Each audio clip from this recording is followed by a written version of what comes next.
What is up, guys? Neo Unstoppable here, bringing you another MTG Arena video. I've compiled a deck with the new stuff that I pulled. It's a mono black Clackbridge deck. I mean, it doesn't have a synergy with Clackbridge, but I've been winning okay. I mean, it's been alright so far.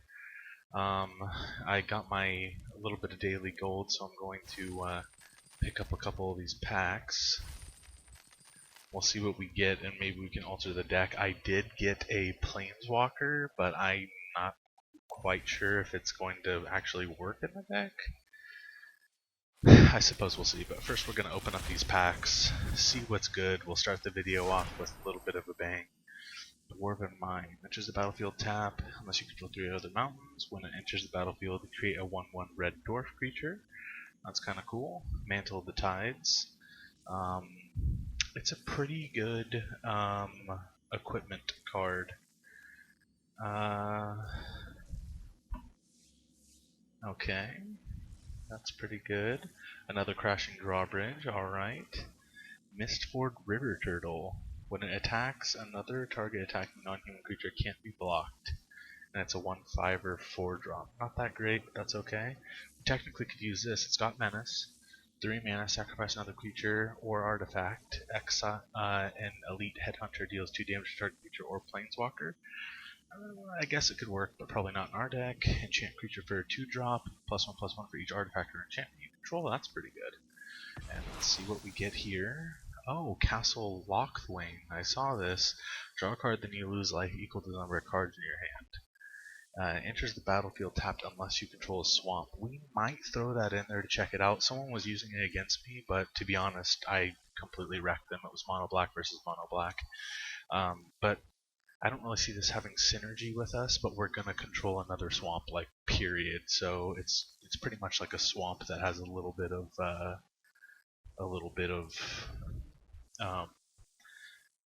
life pay, which is actually good because it works with one of our cards. I'll go over the deck in a minute and explain why, but let's open up the next pack, see if we get anything we can use here. Okay, cool, we got a common. That's pretty good. A 3/2/2 drop defender. It loses defender because of human. Okay, that's pretty cool. 5-drop 4/4 with adamant, so you gotta pay at least 3 green mana. Enters with a +1/+1, so it's a 5/5, and it can't be blocked with creatures with power 2 or less. That's really good. We might be able to use this. Menace, 3/2 4-drop. Oh, it's not good. It has adamant, and it enters with a +1/+1, so it's a 4/3 in our deck for 4 mana. Not good enough. I mean, if we have a night deck, it would work. 2-drop enchantment, enchant creature without flying. It can't attack or block, and its activated abilities can't be activated. That's nice. That's really nice. I like that. 1-drop target blocking creature. Oh, Righteousness. Okay, this is a reprint. I have a couple copies of that card. 2-drop sorcery. Choose target creature you control. And target creature you don't control. Creature you control gets +2/+1 till end of turn. If it's a knight, then those creatures fight each other. Okay, that's cool for a 2-drop. Let's see what the rare is. Oh, it's a blue fairy. Return. So it's a sorcery. It's an X and 2. Return target creature with convert mana cost X to its owner's hand. You create X 1/1 blue fairy creature tokens with flying.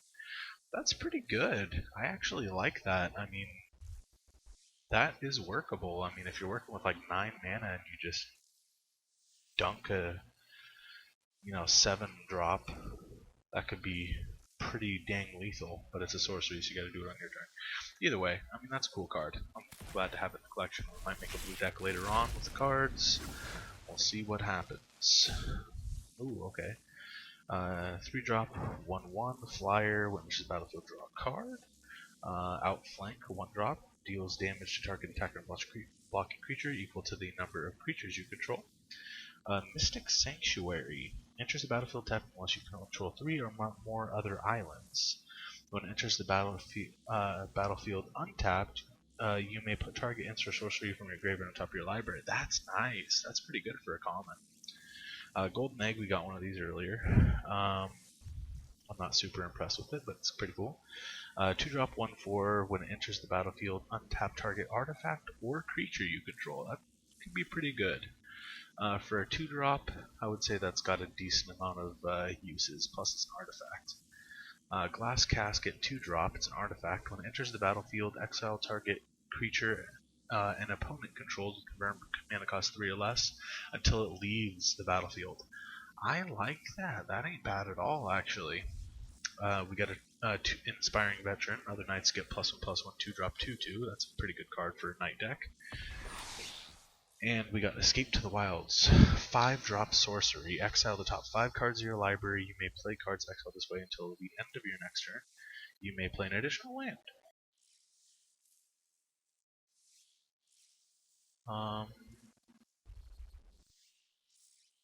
That's super situational. Ugh, and a green red. I can see that doing if you got low cost stuff. But then you can't. It kind of takes away the playability of stuff in your hand. It's more of a late game card. It could be a win condition, but not super overly powered as in my own opinion. So this is the deck I made. Just go over how it works really fast.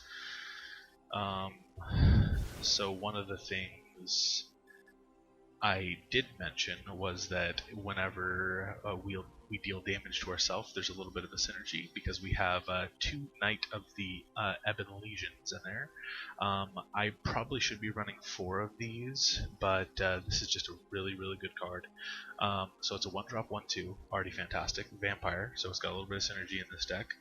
3 mana and no tap to give him +3/+3. And gains Death Touch until end of turn. Pretty dang nice. And then it also has the effect at the beginning of your end step, if a player lost 4 or more life this turn, put a +1/+1 counter on Knight of the Ebon Legion. So what this does, it makes it so that if we do 4 damage to ourselves by paying 4 life, and then our end step comes up, we don't even have to attack the enemy or pay this 3 mana in order to get that ability triggered, and it buffs it to a 2/3. Super good card. It's good with multiple things. So anyway, we've got 1 Duress. It's the only copy I have of it. I really like to be able to at least have some way of seeing the opponent's hand, so I know exactly what they're going to do. This lets me know when to waste my removals. The deck has a bunch of removal in it.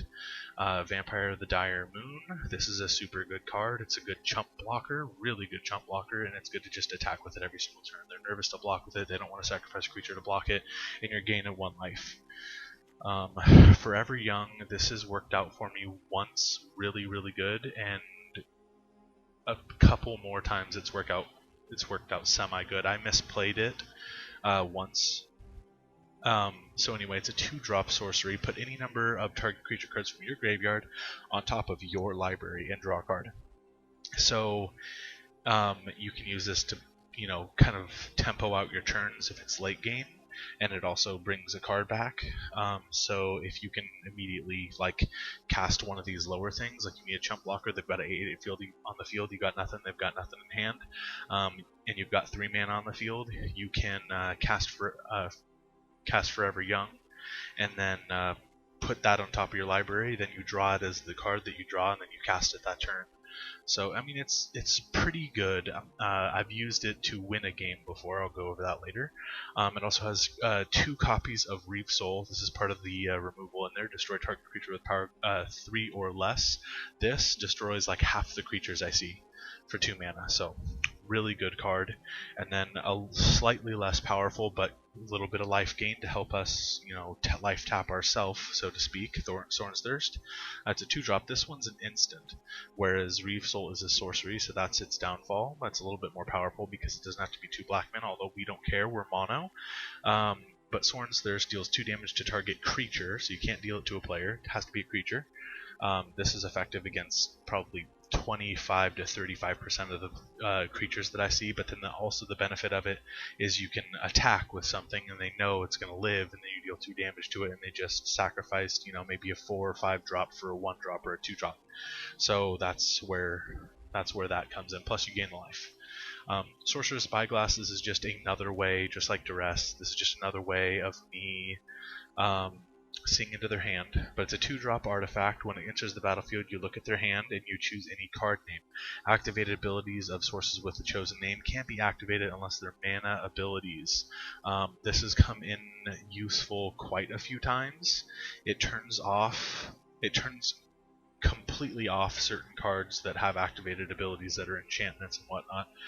But you can also do things like this will turn off an adapt on a really huge adapter, or this will turn off various different things like hexproof, tapping 1 to give something hexproof. This will turn that off. I've had people concede just when I got this on the field on turn 2, so really good. It's mainly just for seeing in their hand. Even if it doesn't turn anything off in their hand and I still see their hand, to me that's worth 2 mana of a value personally, just for the off chance of them having something this turns off. It's really good. For Boding Fruit, I mainly just wanted to put this in there as a kind of way of producing food tokens, see what they're all about, see if it works out for me, if it's good, and if it was something worth looking into. It's not a super good card, but I mean, it is a 3-drop 2-drawer, and you pay 2 life, but then obviously you can gain 3 life if you pay 2 at a later point. I mean, it's good. It's situationally good. Having the food there is nice. It's an extra permanent you can sack. There's a couple different uses to it. It's not overly powered, but it's not a bad card. It's worked out for me. The card advantage is something that that mono black kind of struggles with, so that's good. I have 1 copy of Mind Rot, so I put in there a little bit as a control. This has probably swung at least two, but probably more games in my favor. 3 mana for a 2-card advantage is a pretty good deal, I would say. Obviously there's better cards that do this for less mana, but this is what I have, so this is what I'm using. Murder, there's 3 of the card in the deck. I have drawn all 3 of these in the first 3 turns before, and I just literally took out creature after creature after creature and was just, top drawing advantage, having a 1/1 on the field and just buffing. This is really good because obviously there's no restrictions, just destroy target creature for 3 mana. Not a terrible deal. Savage Gorger, it is a 3-drop 1/1 flyer. At the beginning of your end step, if an opponent lost life this turn, put a +1/+1 counter on it. Super good against decks that don't have a flyer defense. I know turn 3 isn't super early game, but getting this thing out and them not having a flyer means that it's a 2/2 at the end of your turn 3. They can remove it, but if they don't have an answer for it, it will get big pretty quick. And also it's just if an opponent lost life this turn. So, if you have a way of doing damage to them on their turn, you can also buff it like that. It's mainly just in here for the synergy of it's a vampire, and there's things that buff vampires in here. I've got 1 of this Unholy Indenture in here, 3-drop enchantment aura. When your creature dies, return that card to the battlefield under control with a +1/+1 counter on it. I find that this card isn't super useful. Normally the creatures that I want to protect, that I'm willing to spend 3 mana to protect, get bounced to my hand or get locked down by control. But on the offhand that they don't have that, and say they're mono black, they're going to be going for murder, they're going to be going for destroy target creature. This is a little bit of protection. I understand it's a 3-drop, it's not a super good card, but it works pretty good with the control of the deck. Dread Presence, super good card. I mean, this thing is so... I had no idea that it was this good. So what it does, it's a huge functionality. It's a nightmare, so it doesn't synergize with the deck, but it's a 4-drop 3/3. Whenever a swamp enters the battlefield, which is every single land for us, choose 1, you can draw a card and lose 1 life, which is usually what I do because the deck has a decent amount of life, decent amount of life gain in it, specifically with the Vampire of the Dire Moon having a lifelink. But it also, Dread Presence, deals 2 damage to any target and you gain 2 life. I would never really use this against a player. I feel like if you're down to using it against a player, it's much better to just draw a card. And paying 1 life is a paltry amount to draw a card. But this will easily, if they have an elf deck or a merfolk deck or any type of tribal thing that's got a bunch of little things, before they get big, this will destroy their entire board. There, for 4 mana, I have probably killed in a single game at least 7 or 8 little creatures that had crazy effects. Super, super, super good, and also you can wait until your second main phase, attack, let them chump block, thinking, oh, okay, it's all good, he didn't put a land down, you throw the land down, you deal 2 damage to and kill it. It's just super, super functional, and its card draw, it's a really good card for 4 mana. Runs 1 Spawn of Mayhem. This also isn't a vampire, but it's a good enough card that I put it in here. It has Spectacle 3, which I don't always cast it for, but it does have its own place, which means if an opponent lost life this turn, you can cast it for 3 mana. But just as written on the card, it's a 4-drop 4/4, so it's not terrible. Plus, it's a flying trampler. At the beginning of your upkeep, it deals 1 damage to each player. Then, if you have 10 or less life, put a +1/+1 counter on Spawn of Mayhem. I have put maybe 2 counters on this thing. Almost never does this effect of 1 damage drop me down. But there are things that we can pay with health to do stuff that potentially could get us that low, and this would really get buffed at that point. But I never get that low in health. I mean, the deck just has a lot of way of gaining life, so this is just like an attrition card. It's going to deal 1 damage to you on each of your turns. It's going to deal 1 damage to them. There's no preventing it unless they remove it. And a 4/4 is a decent challenge to remove. Plus, it's a flyer, so it's just smacking them for 4 every turn. So it runs 3 of this Thirsting Bloodlord. This is a vampire, so the synergy totally works with the deck. It's not a super good card at face value. It's a 4-drop 3/3, so already we're at a downward advantage here. Other vampires you control get +1/+1. This buffs the Knight of Ebon Legion, and it also buffs the Vampire of the Dire Moon, which are good, really good cards to get buffed, especially if you already have that out and you draw into them. That's another 2/2 Death Touch Lifelinker for 1 mana, or another Knight of the Ebon Legion coming out as 2/3 is stronger, and it protects them from a lot of removal. It also buffs the Savage Gorger, makes it a little bit more valuable, and a little bit faster to protect when it's swinging. So this card has really worked out for me. 3/3s are a little bit difficult to remove. I know a 3/3 for 4 mana, it's not super effective, but it works well with the deck. So we've got that in there. We've got 1 Cavalier of Night. This is another card that with this deck just works super, super, super good. And that's mainly because of the Grave Walkers, but I'll get into that in a second. So it's a 4/5 Lifelinker for 5 mana. That's already pretty good. I mean, that's a solid stat. So, but it has a couple abilities. When it enters the battlefield, you can sacrifice another creature. When you do, destroy target creature an opponent controls. This is really powerful. Sacrificing a 1-drop to have them to kill one of their creatures at your choice is a really, really good thing. Especially if they put out a Clackbridge troll, which that's happened to me before, and I sacrificed a goat to kill it.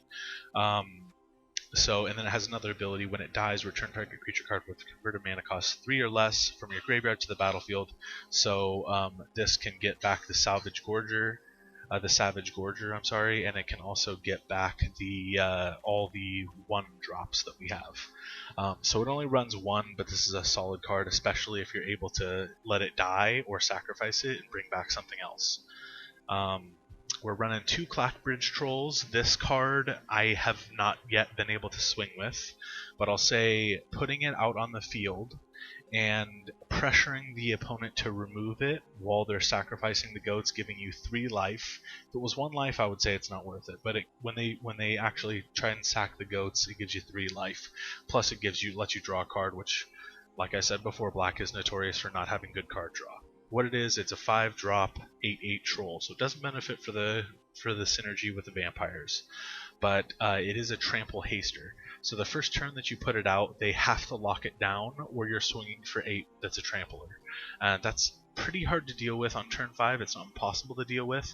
If they remove it, you gave them 3 free 0/1 goats that potentially could block your other stuff, but like I said, they're 0/1, so it's not really a huge problem for you.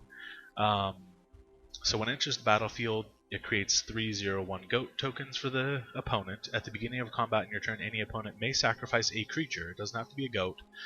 If they do, they can tap Clackbridge Troll, so it can attack. You gain 3 life and you draw a card. This is 3 turns, at least 2 turns of solid card draw for you for 5 mana, and it gives you 6 life on average. It's worth 5 mana. I don't know any other way of putting it. I've had this returned to my hand before, and yeah, that is a bummer, but I'm still counting on it to see it do amazing things. I know it's capable of doing it, so I'm still trying to run it, getting it to work. We've got 2 Deadly Visits. This is good for putting things in our graveyard that we want there, or cycling through lands we don't need. Surveil isn't the best ability in the world, but essentially this is just paying 2 more mana on top of a murder and getting to kind of scry 2, it depends. We do have a mechanic for bringing things out of our graveyard, and that is the Grave Walker. I'll get to that in a second. We also are running 1 Bolas Citadel. This card is amazing. It's so good. I thought that it was not going to be as good as it is, but it's really, really powerful. So it's a 6-drop. It's a late game card, but it's a legendary artifact, and you can still use it the turn that you play it pretty much. So it's totally worth the value. Even if you're tapping out on turn 6, this is such a good card. So you can look at the top card of your library at any time. You may play the top card of your library. If you cast a spell this way, pay life equal to its converted mana cost rather than pay its mana cost. Then it also has tap, sacrifice 10 non-land permanents, each opponent loses 10 life. I haven't used this as a win condition, I'm sure it can be used as one, but the reason why this is so powerful is because if we have, for example, if we had to have a Knight of the Ebon Legion on our field, at the beginning of our end step, if a player lost 4 or more life this turn, put a +1/+1 counter on him. So without even having to swing, if the top card of our library is Thirsting Bloodlord, Spawn of Mayhem, we pay 4 life, automatically have a 3/3 or buffer, which is the buffer specifically for Ebon Legion, or we have a 4/4 flying trample out that we paid 4 life for, and because a player lost 4 or more life this turn, you put a +1/+1 counter on Ebon Legion. It's just super good. The deck has enough life gain to really, as long as you're not playing against burn, you can really outlast the amount of damage that is done to you by Bolas Citadel. Super good card. Even if you're paying 5 mana and you don't have the Ebon Legion on the field and you're paying 5 mana to drop a Clackbridge toll, you've got an 8/8 on the field, and it's like you have paid no mana for it, so the next turn you're going to be able to draw a card, and you're going to be able to do whatever you want. And you can also, paying 1 life to get Ebon Legion or Vampire of the Dire Moon out, or even a Swamp, is so worth it.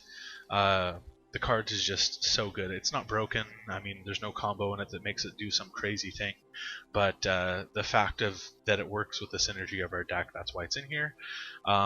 We've got 2 Grave Walkers, Grave Wakers, sorry. It's a 6-drop 5/5 flyer, so not fantastic, but it does have an ability. Pay 7 mana, return target creature card from your graveyard to the battlefield tapped. So, I mean, it's touch and go exactly what you want to use this on, but it is super good to use it on Cavalier. Because if you have a low dropper on the field and you play Cavalier, you can sacrifice a different creature. And when you do sacrifice a different creature, you get to destroy target creature on their side. So you destroy your own creature, it goes to the graveyard, you figure out a different way of bringing it back, ping 7 mana with the Grave Waker to get it back a 1-drop probably isn't worth it, but paying 7 mana to get back one of the 4 drops is worth it, especially if you have a Vampire in the field to buff it, or the Spawn of Mayhem is really good if they're at like 7 life but they've got a really big board presence on the field, because that 1 damage is going to come through no matter what they do. And it also is a flyer, so you can smack them in the face if they don't have flyers, or that's a 5/5 blocker if you need to block a lethal flyer. It runs 2 meteor golems. This is another really poor card that works great with Grave Waker, because this is 7 mana, return target creature card from your graveyard to the battlefield tapped. It doesn't matter if this comes in tapped, it's only a 3/3. Who cares about that? The main thing is you're paying the same amount of mana and you're destroying target non-land permanent. This can take out a planeswalker, this can take out an enchantment that's bugging you don't have removal for. This just enhances what the Grave Waker does, and also, like I said, neither of these are vampires, so they don't really benefit from the enhancement of vampires, but they work well together in a combination with the rest of the deck. 24 Swamps, purely black deck, and the last card in it is a Stone Coil Serpent. This hasn't really won anything out for me. It's actually kind of a poor card every time I've been able really to play it. But what it is a defense against flyers. So if I have no defense against flyers, it's a reach trampler, and then it's got protection from multicolored, so multicolored removal won't work on it. Red-green things that make you fight target creature won't work on it. Plus it's just a flat, you pay mana and that's what it comes out as. So if you pull it late game and you've got 12 mana, it's a 12/12 reach trampler that has protection from multicolored. It's not very good to get this returned to your hand. It's not a super good card, but situationally it works. So that is also in the deck. So I think what we're going to do is, yeah, unless you control a swamp, that's nice. So what we're going to do is will this pull all of my swamps out or just one? No, just pull one. Okay, cool. So we're going to pull one swamp, and we'll put that castle in there. It's not legendary, so we can run more than one, but I think we're cool to just run one. The other thing I have here is, I don't know if it'll come up under my black stuff. Let's light up red real quick. So it should be at the end of this.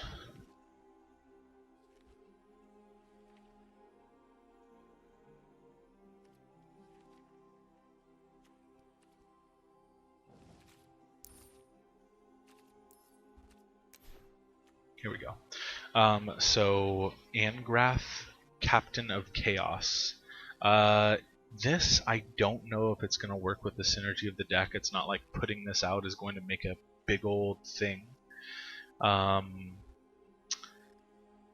it does have the capability of using Amass twice for 4 mana, so it potentially can create a 4/4, and it makes it so that all your creatures have menace while it's alive.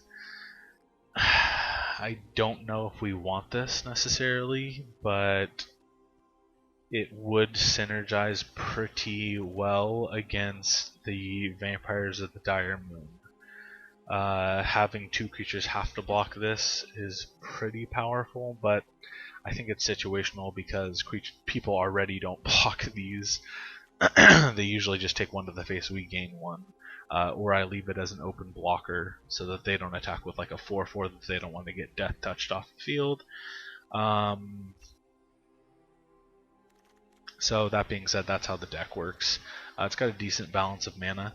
It has lost a couple games. Like I said, it's situational. It's definitely not the best deck I could build. Best deck, I would be having 2 Duresses, probably keep the Spyglass in there. I would have 2 more of these. I would probably remove some of the things like Sorin's Thirst. I may take out, I kind of need a life gain in there, but I might take out the Reeve Soul for a different removal, but that's pretty strong removal. I would definitely take out Floating Fruit. I would just change the deck in a lot of the ways that it works. But these are the cards that we have, and we're going with whatever we pull out of packs. So we're going to save the changes.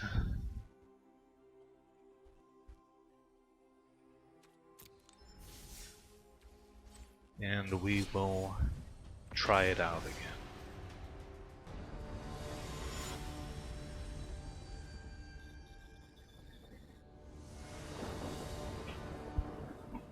Alright, so we've got an opponent here, Chrome. Let's see what he's working with. It's a decent hand. Gravewaker obviously is a super late game, but we have some early game removal. Then we have Knight, so I think we're going to keep this hand. They are blue-black. Interesting, and that's not what we wanted to draw, but it'll work. So we get out the Knight. If they play something that's less than 3 power on this turn, we can remove it on our turn, and the third turn we can buff the Knight.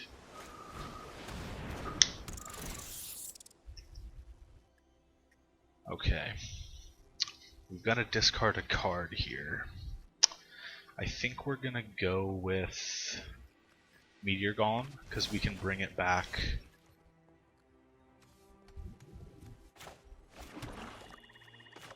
We're going to use Reeve Soul. We don't want them to build up a bunch of rats for sure.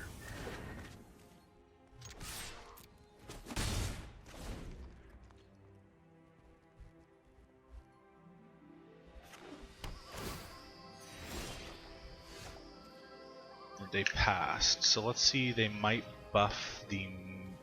they might put the Knight back into our hand when we attack. So let's just see what they do here.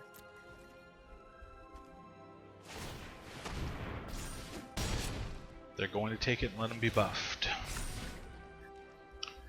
So we can either Reeve Soul if we have to next turn, or we can... Okay, they're scrying 1. So they might bounce that Knight anyway. Or we can Foreboding Fruit.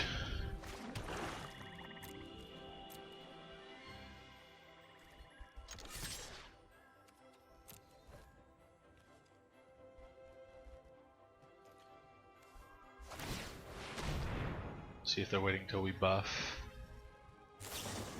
Yes, they're destroying it. Okay, that's fine. We actually can get that back and play it on the same turn.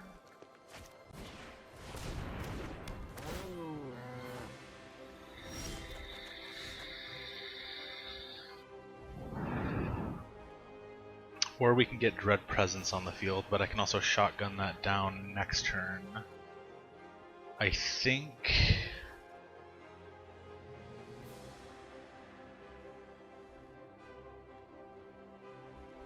That's 3 and we have 4 mana. Let's... Yeah, let's get the Knight back on the field. If we don't have another mana, we might draw into one with the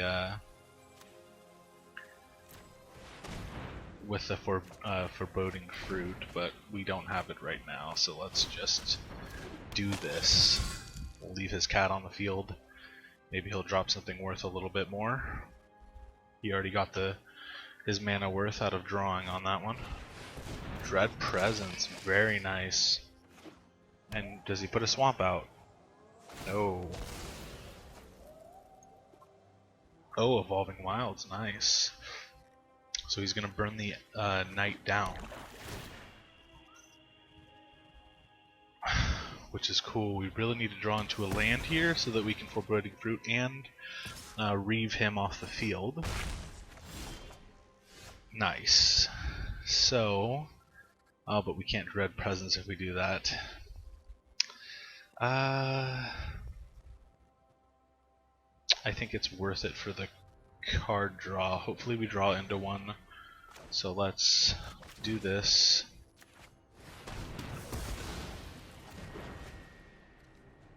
We'll do this.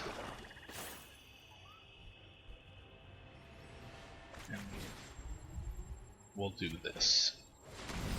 Get ourselves a little bit of card advantage and 2 swamps. Cool, so we can burn that cat out of town. And we will have enough money for the Gravewaker. It's payday. He's got enough stuff to definitely throw a counter down. But, you know, we'll just let it get countered. We'll try and bring it back. See what happens.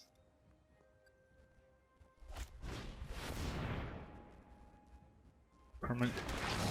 entering the battlefield causes a triggered ability or permanent control trigger, it triggers an additional time.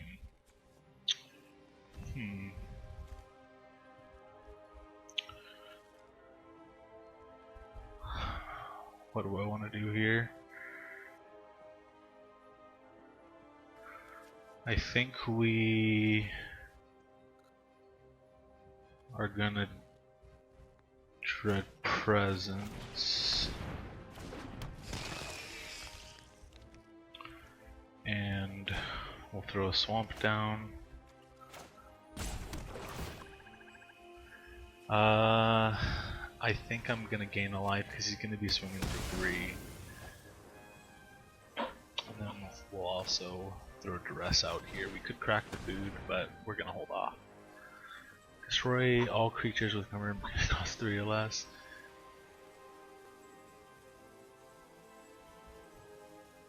Oh, that's pretty good.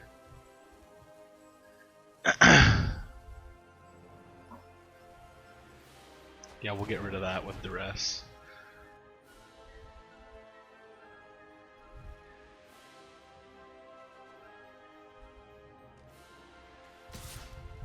We're at least 2 turns away from killing that. No walks.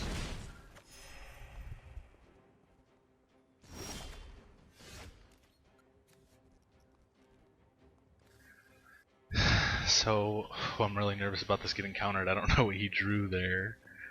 But we're going to play the risk factor, draw a card and lose a life here. It's a land, that didn't help us. We're going to play as Grave Waker. It resolves. We might as well attack. See if he's got removal for the Grave Waker. 2 cards could do it. Insect Warrior. When it enters the battlefield, choose up to 1 target creature with flying you don't control. It gets +X+0, where X is the number of creature cards in your graveyard. Then you can have that fight that creature. Oh, okay, that's good game for us. That is good game for us. It deals combat damage to a player, parents up return target creature. Neither of these are flyers. I'm gonna once again risk it for something. I know I'm playing a dangerous game here. Okay, that isn't gonna help us. We'll play Vampire, let's see if this bullies him a little bit. No attacks, and we are gonna crack our food token. We're gonna have to take tank damage.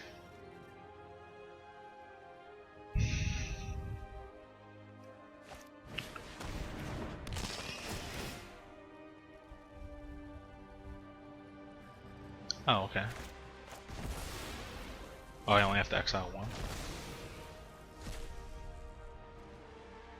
Oh, okay, right, okay. That makes sense. So when it enters the battlefield, I exile a card from my hand. Cool. Let's see if this pressures them a bit.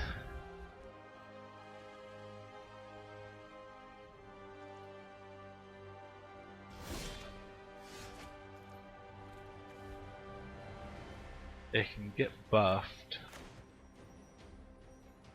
Wait, what buffs it? A swamp.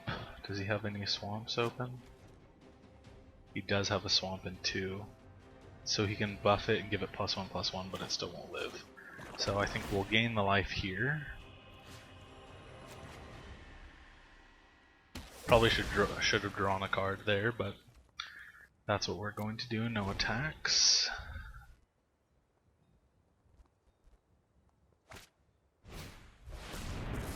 Ooh, that's not good for us. So I think we will say good game.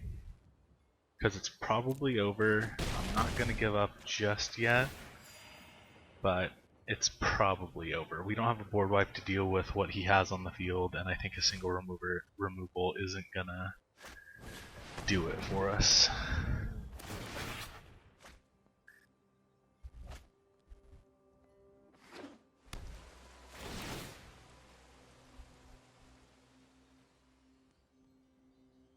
It's a good sign that he bottomed that.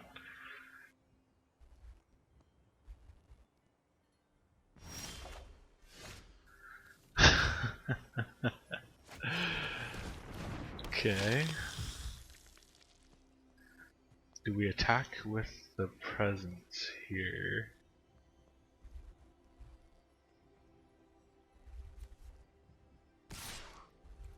Yeah, we do. I mean, 22-7, he's got 3-card advantage on us. Probably not gonna happen. Dungeon Geist. Oh, okay, that's it. Good game.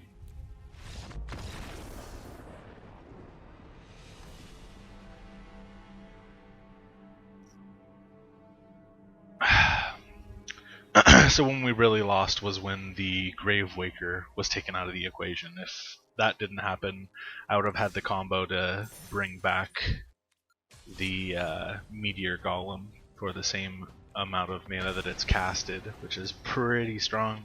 But obviously you can't really do it in the same turn unless you have a lot of mana.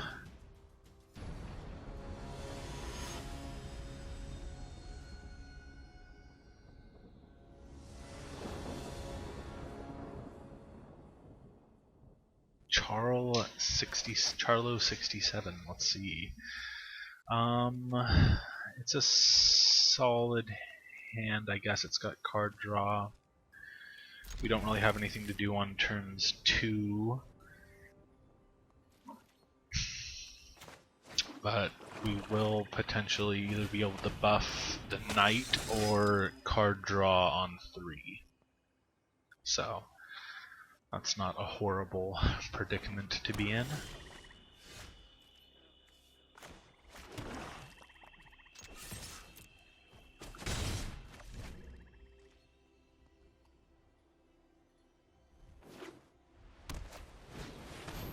Death Touch and Afterlife 1. Okay, that's pretty nice. So I think what we do here is we'll probably bait an attack and foreboding fruit here.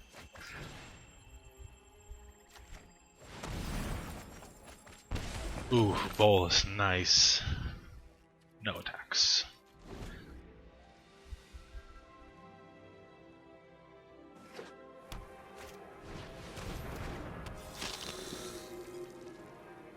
Oh, that's nice. Pitless Pontiff, cool. It's not really gonna matter if we have this out or what. But we should play this because it's not a swamp, right? We can burn the other stuff down. So I think we go ahead and play this. Might be a good idea to play this turn, then next turn play that. And throw a swamp down for removal. Yeah, I think that's what we'll do. No attacks yet.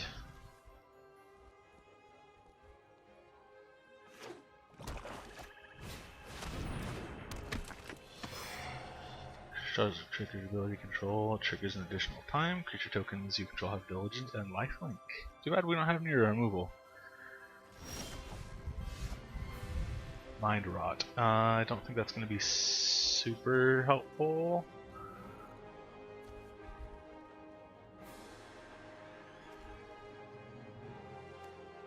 But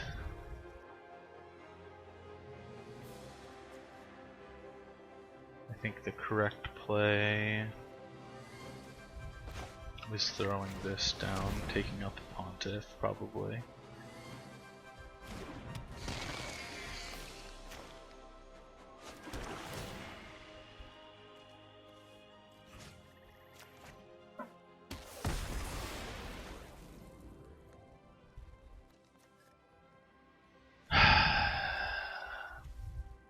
This is a flying 1/1, and this will give it diligence and lifelink. I don't think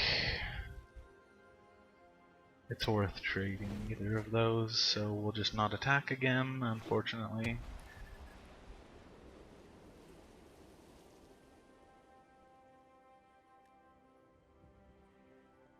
Mind Rot should be good at this stage of the game if he's holding onto his stuff.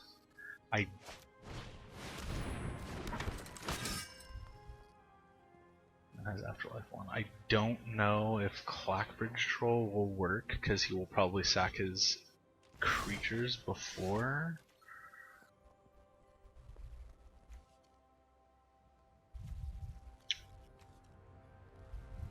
So maybe we go ahead and swamp.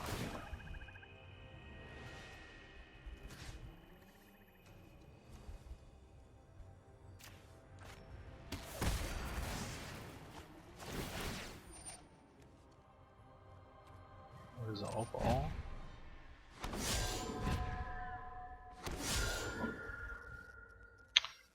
And Bolas Citadel right here is going to be really good. Mind Rot's going to really hurt them. Oh, and Mind Rot could also play Knight.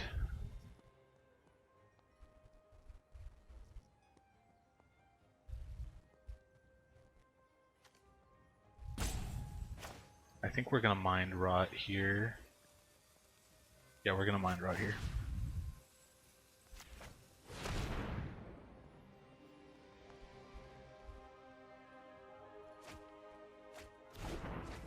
And we'll play Knight.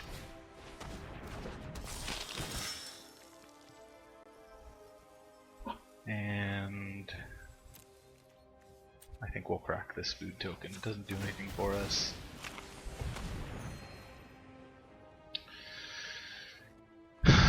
Let's see, he's got a 3/3er he can trade and has Afterlife. We're gonna wait and not attack. Let's try and establish a little bit more of a board presence. Maybe if we can get removal for this, we'll be in better shape.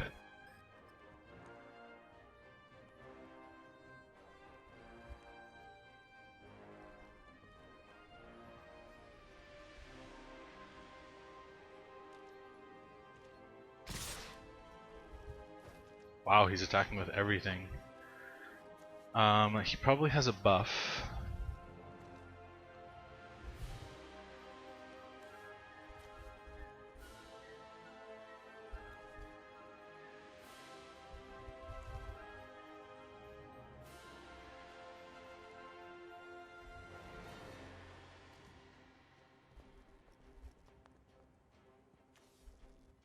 +3/+3 would be 5. He still wouldn't be able to take out everything.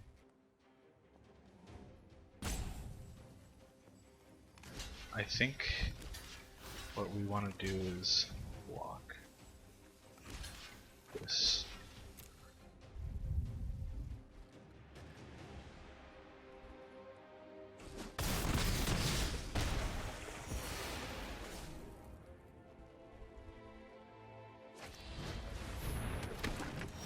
Okay, nice. He brought it right on back. So, Serpent would probably be pretty good here, and it's a Reacher. But oh man, that's tricky. Yeah, we're gonna play this for 6.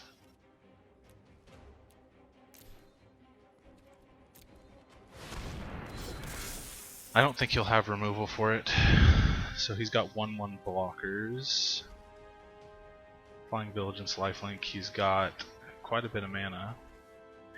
I think the correct course of action is probably to swing, swing, swing. They don't have Death Touch.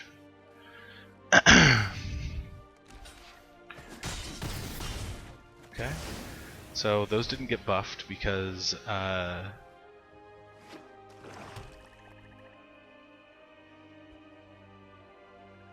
but he's choosing he doesn't want them anyway because now we have the 6/6 Reacher. Do I want to block that? Nope, I don't.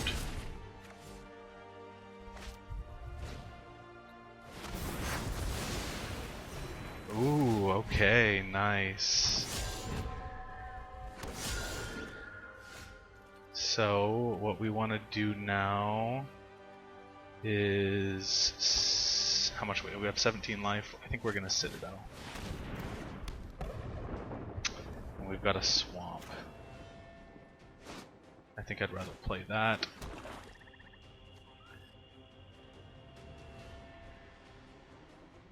Five life to destroy a 1/1 flyer. No. I'll pass.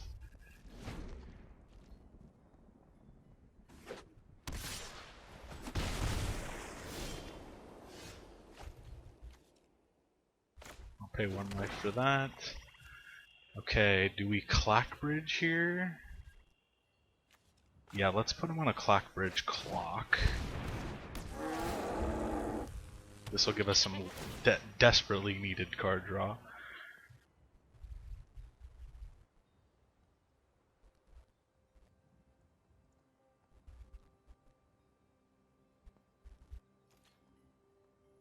Oh wow.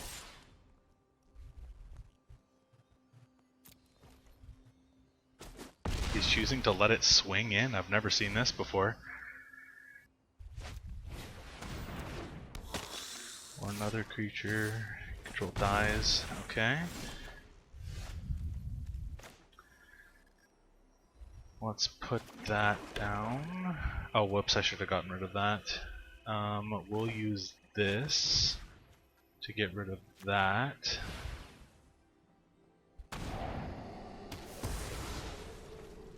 And we want to dump both of those right into the graveyard. We don't need those anymore.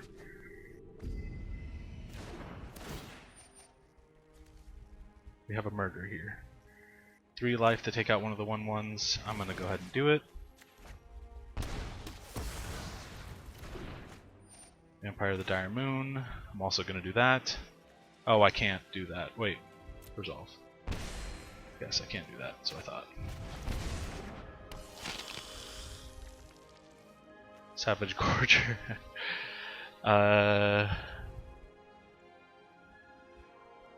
This will give me a chump blocker. Let's do it. Let's see if he sacks something now. We've got 4 mana open, so we potentially could play a 4/4 flying chump blocker. Or not chump blocker, but blocker. He's choosing not to do it. Wow, okay. So now that vampire is going to become a 2/2.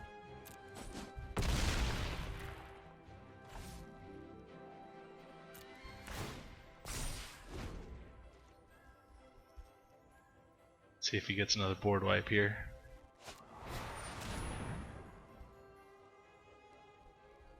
Sure. Got rid of the Clackbridge.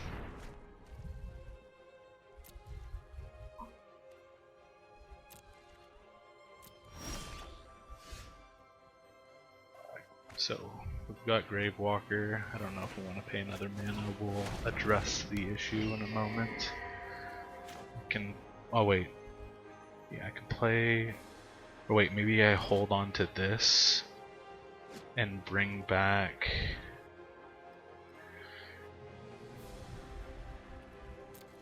Yeah. I'm gonna hold on to that next.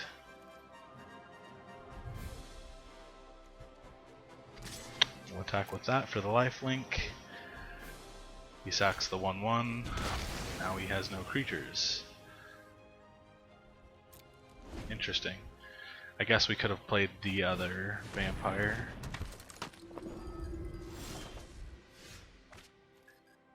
What's this? Sorcerer's Spyglass. That doesn't have activated. So I think we'll go here.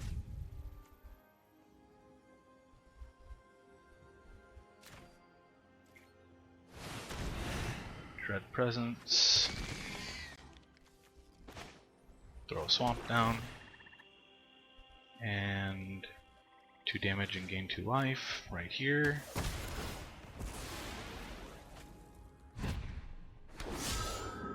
Oh, whoops. That was a mistake. But we're going to play this.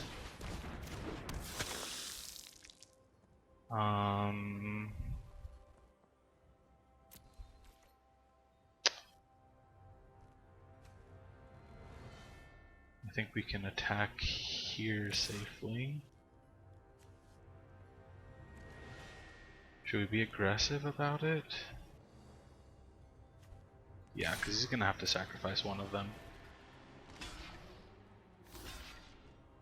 He's gonna choose to kill that. Okay. Sounds good.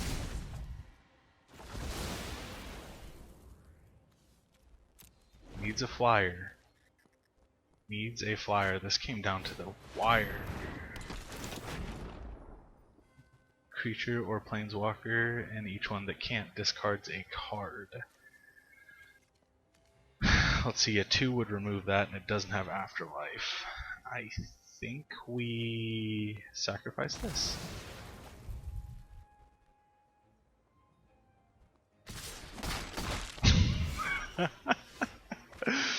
Oh, that's cute.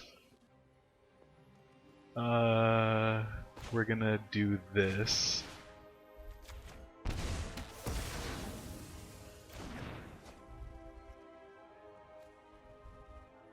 And we'll... oh, whoops.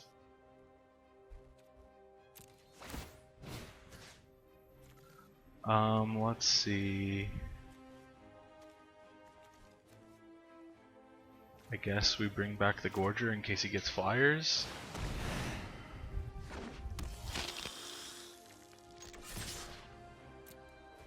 And that's GG.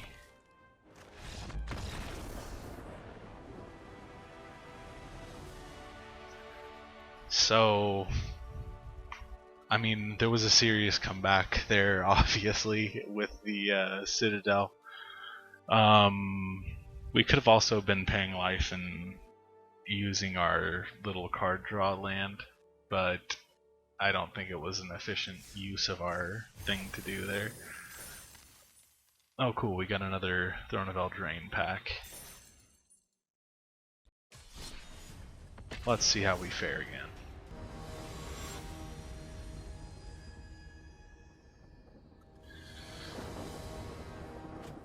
Mecha Kangaon. Kangaon? I don't know. This is an okay hand. I mean, it's mana deficient, and I've had that really mess me up before, but we've got a turn 1, 2, and 3 play, and a 4 technically, so I think I'm just going to go ahead and keep. He's playing first, so that doesn't really work out for us super well, but I think we can manage.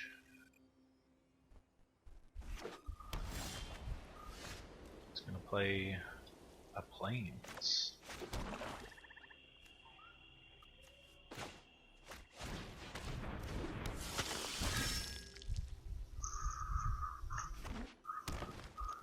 Wow, green light.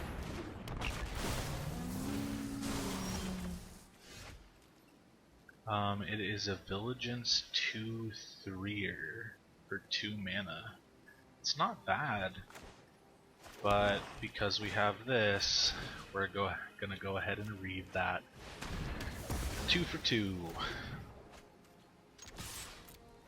Swing for 1 here. Now the next turn we get to decide, depending on what he plays. So if he plays an enchantment or an artifact, something like that, we'll swing in and buff. If he plays a creature, we'll murder. It's a 3/2. Whenever a land enters the battlefield, proliferate. Okay. We don't want that to even trigger once, so we will murder.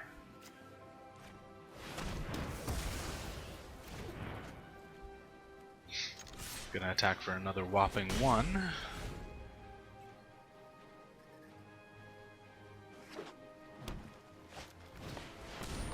Ooh, he's got another 1, wow. So, what we do here... Let's see, what would 3 be? It's gonna be a 4/5, which will handle that. So I think we play this. Buff this. Play Duress before we attack. Which is a battlefield exile. Okay. Put a +1/+1 counter on each creature you control and gain 1 life. We'll get rid of this.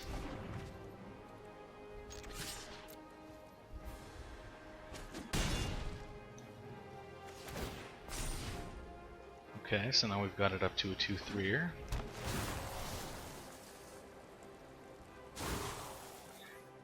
Proliferate doesn't do anything. Okay, now he's got a 4-3.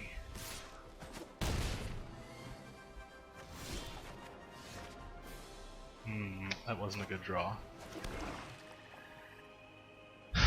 So do we buff here and pump again?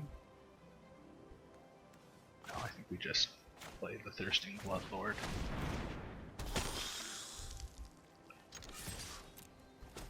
It's not 4 life, so he's not going to get buffed again, but next turn he will be getting buffed for free. Let's see if he's got removal. Looks like he does because he's checking my creatures out first. He's got something proliferate, we could be having an issue.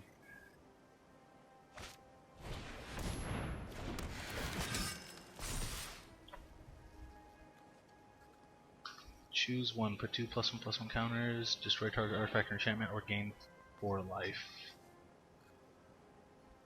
Oh, and he chose to put the 2 +1/+1 counters.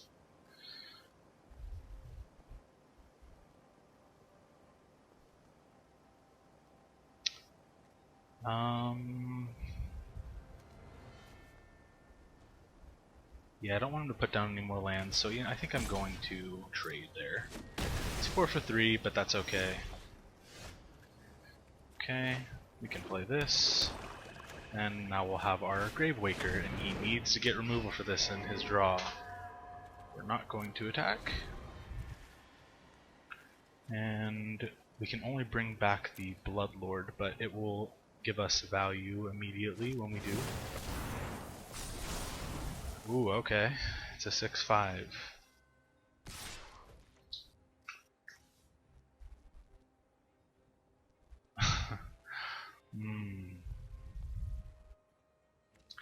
I think we're cool with what we have in our hand. We'll block that. Okay, so we've got 6. This costs 3, so we can play that. Pump this and attack.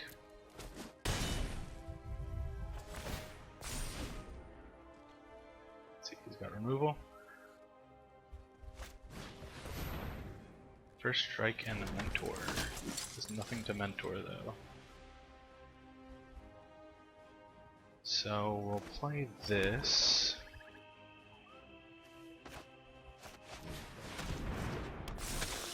Play that.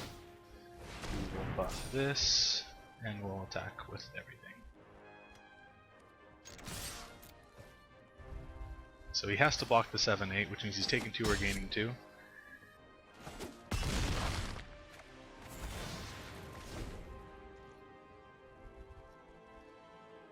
Needs a board wipe now.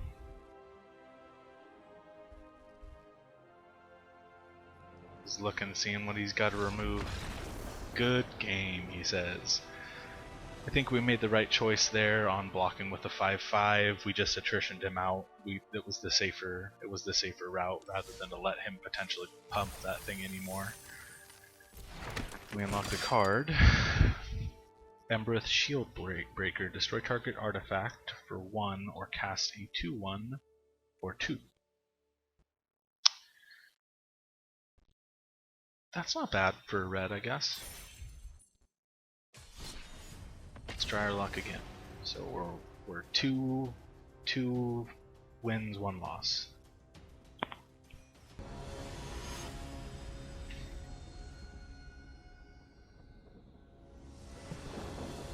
S-Cast we're playing against. I wonder if the Jace picture throws them off for being mono black. This also doesn't have a turn 2 or 3 play in it.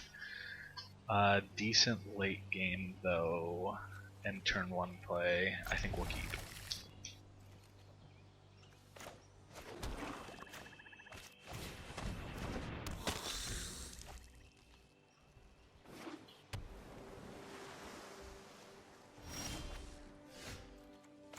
Alright, we got nothing to do.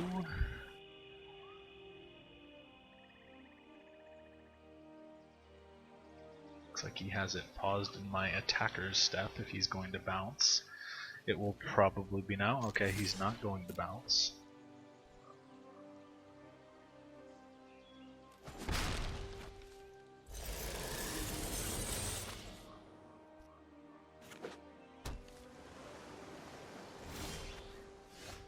Wow, okay.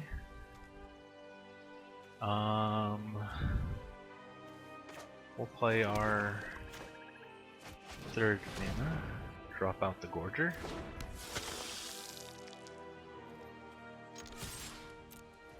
Which this is getting turn 1 buffed because he's going to lose life. So now he is going to kind of be on a clock to either bounce the Gorger later or put something out to chump block the Death Toucher. Right, he's drawn a card. He could have a board wipeout. That might be why he's playing conservative. But that's okay. I think what we do is... I'm nervous to play the Spawn of Mayhem. I kind of want to hold on to that, so I'm gonna play...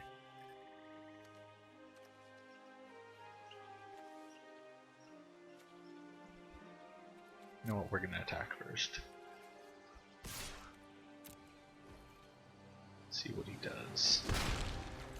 He's taking it. So we'll play the Bloodlord.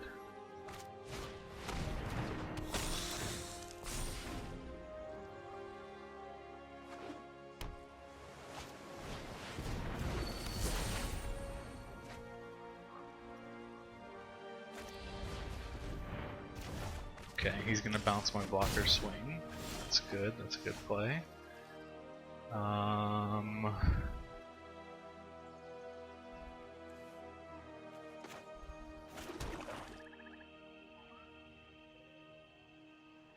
We don't want to play Cavalier yet,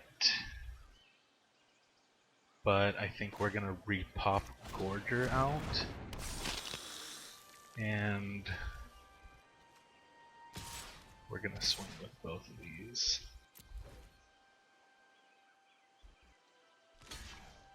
Okay, he's gonna chump. It's okay, that's a good trade for me. Okay, he's got Dungeon Geist. Still not a super big threat, but now that he's got a little bit more presence on the field, I'm comfortable to play the Mayhem. And we can play both of these, so we'll play that. I wonder if he'll trade the Geist for...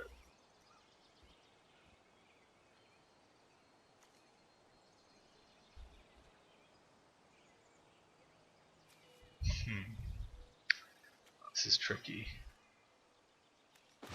We're just gonna play.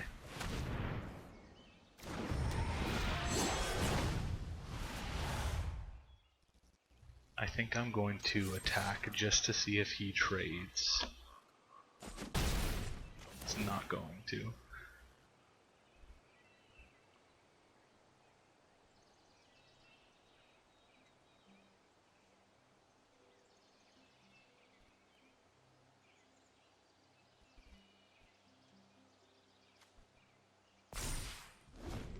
Okay. See if he tries to take control of the Spawn of Mayhem. We can sack the Dire Moon to destroy it. Wow, he's really trying to draw cards here. He's a full card drawing. Okay, he's putting the Mayhem back. Doke. So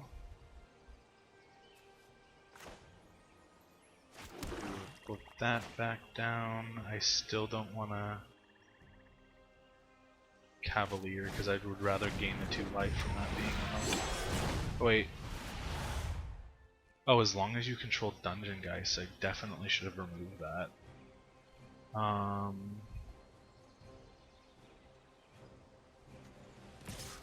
So we'll attack here. Chump block.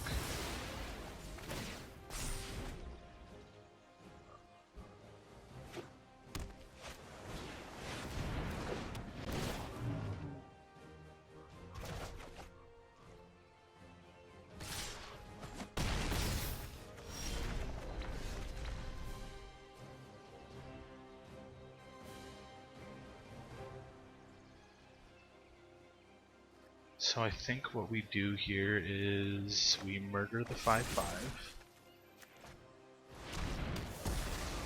and we indenture on the Bloodlord and we attack.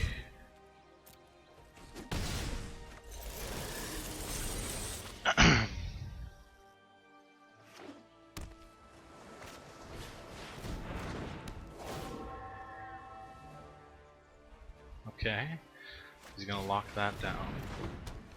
Gotta keep track, we've got to destroy the tapped Dungeon Geist. Play this. Play Cavalier. We'll sacrifice this.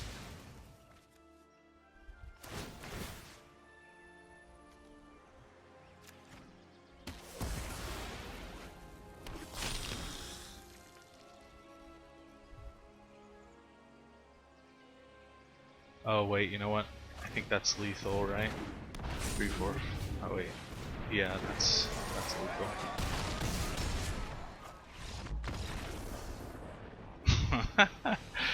I miscalculated that play there. I definitely should not have done that. I thought Cavalier was a flyer. That was terrible of me. Awful job. Awful job.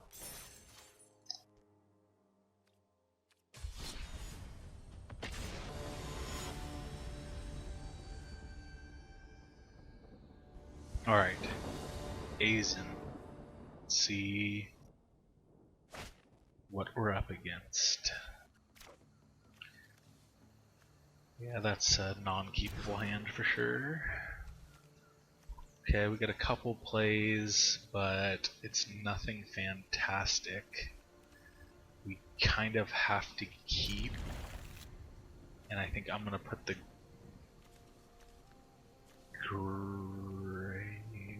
Oh, this is tough.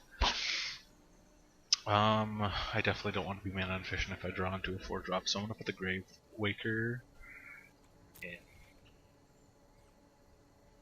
We have no turn 1 play as well, but I really don't want to mull down less. Okay, cool. So they have no turn 1 play. Cool.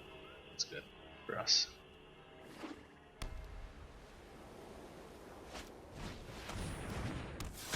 Okay, that's good. This, we use Soren's Thirst against the Cruel Celebrant.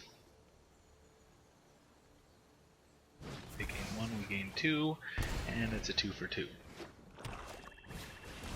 Death Touch Afterlife. This might be the guy that we played against. I think we...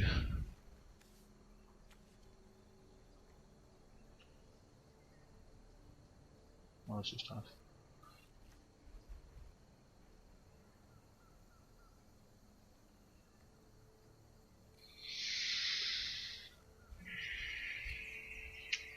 I think they probably won't attack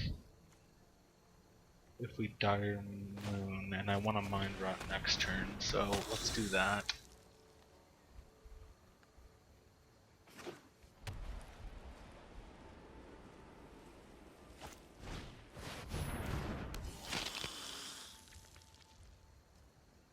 Okay, so that prevented them from attacking.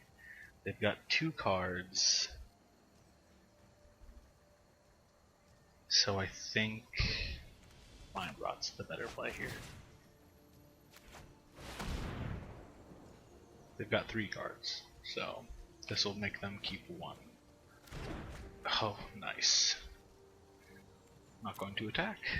We need another land here to buff that 1/1. Either way it's gonna die. Okay, that's not good.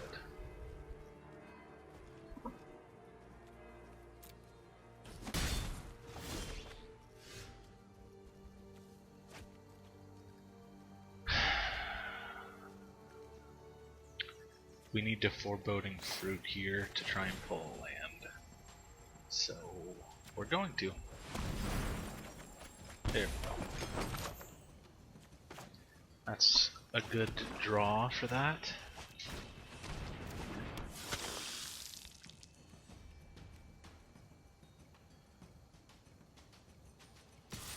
We'll attack.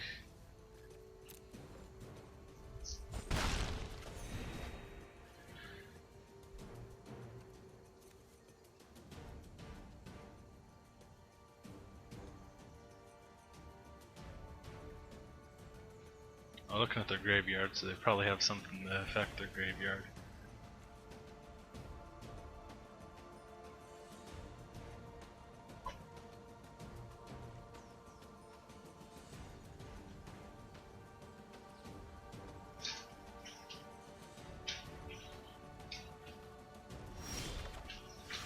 They passed, interesting.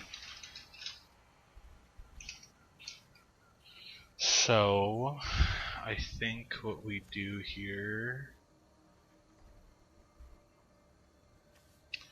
is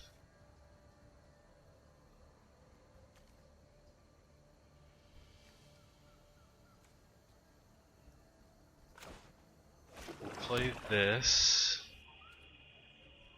and we'll play.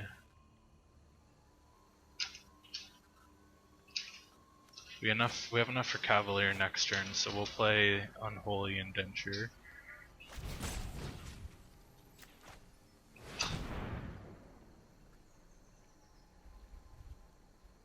That way, if this is kind of the protected play, we definitely don't want them reacting in any counter-ish way to our Citadel or anything else. We're not going to attack. They were smart this time. They left this guy open for blocking. That way it can die by Death Touch.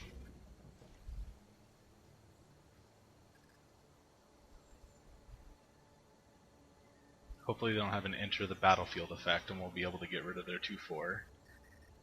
Drawing a murder would also be a really nice deal.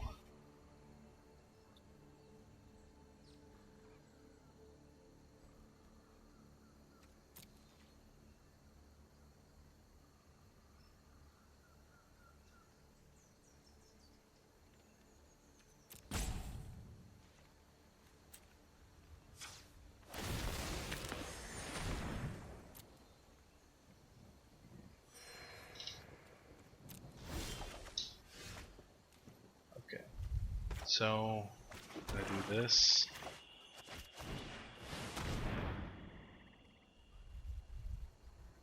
See if they can counter it or lock it down in some way. It's okay because we can Citadel next turn, not really a big deal, that'll ramp us up.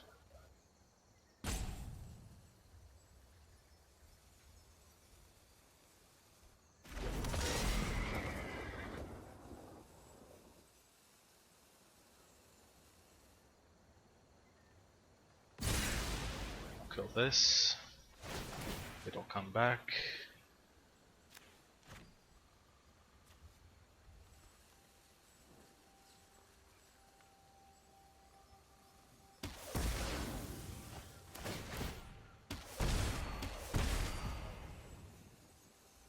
It's getting rid of our Citadel ammo, but that's okay.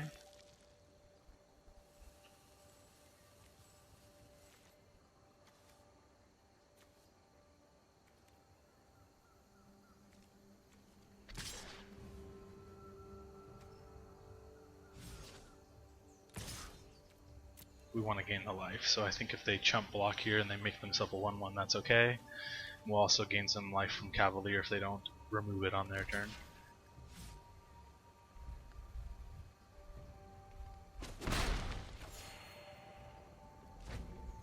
Oh, they chose to just take it.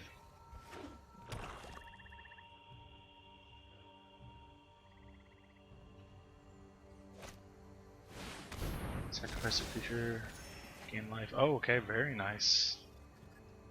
Let's congratulate him on that. Nice.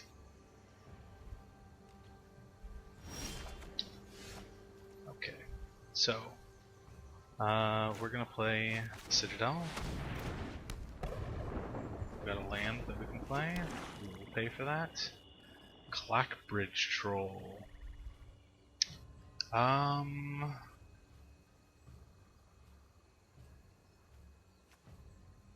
Let's do it.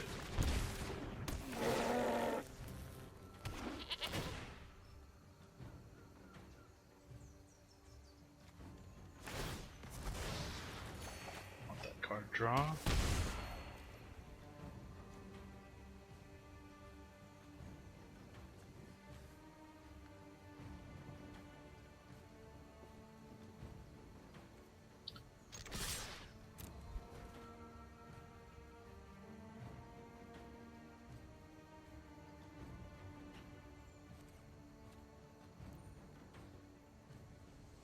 Definitely going to want to duress for the one life that I'm going to gain through this as well.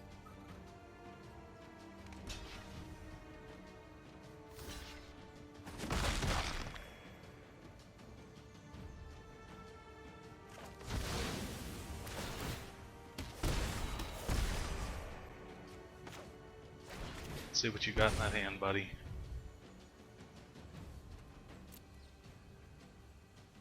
Yeah, that's going.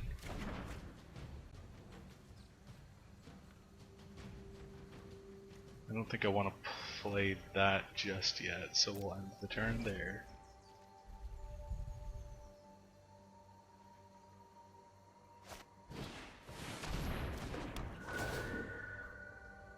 Each opponent discards a card and you gain 3 life.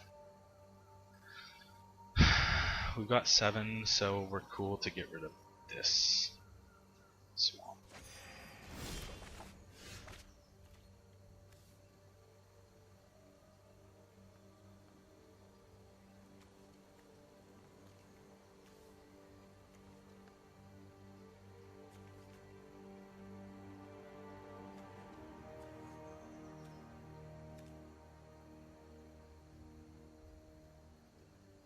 Is this a death toucher? Oh, that's a death touch. So I think what we'll do is get their death toucher away from my 8/8. I know this seems terribly stupid, a 7-drop for a 2-drop.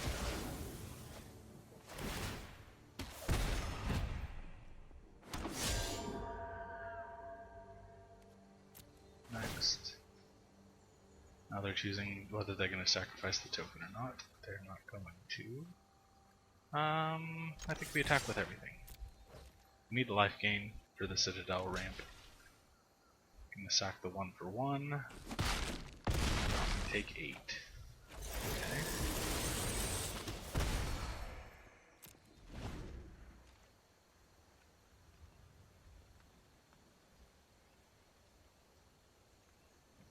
Got to get removal for that Clackbridge Troll. Leaving that thing on the field is going to clock them out in 3 turns.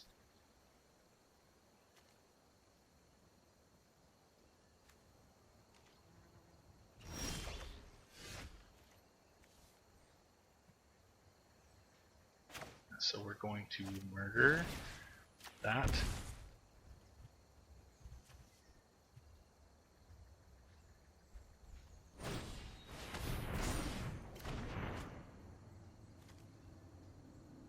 Gains indestructible.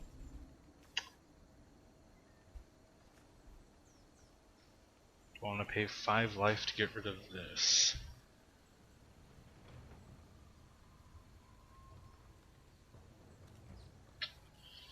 No, not really.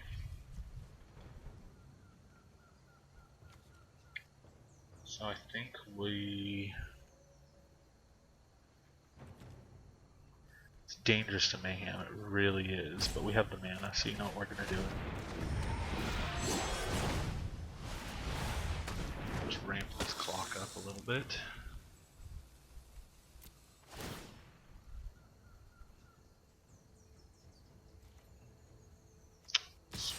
here.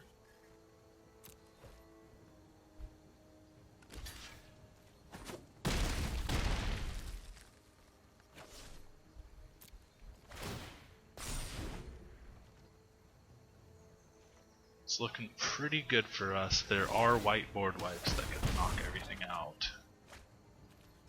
So now we can just play this. So we will do that.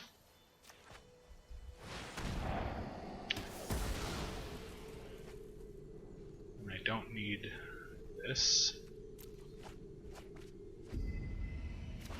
Let's see what we've got. Play that. I'm not going to pay 7 life for that.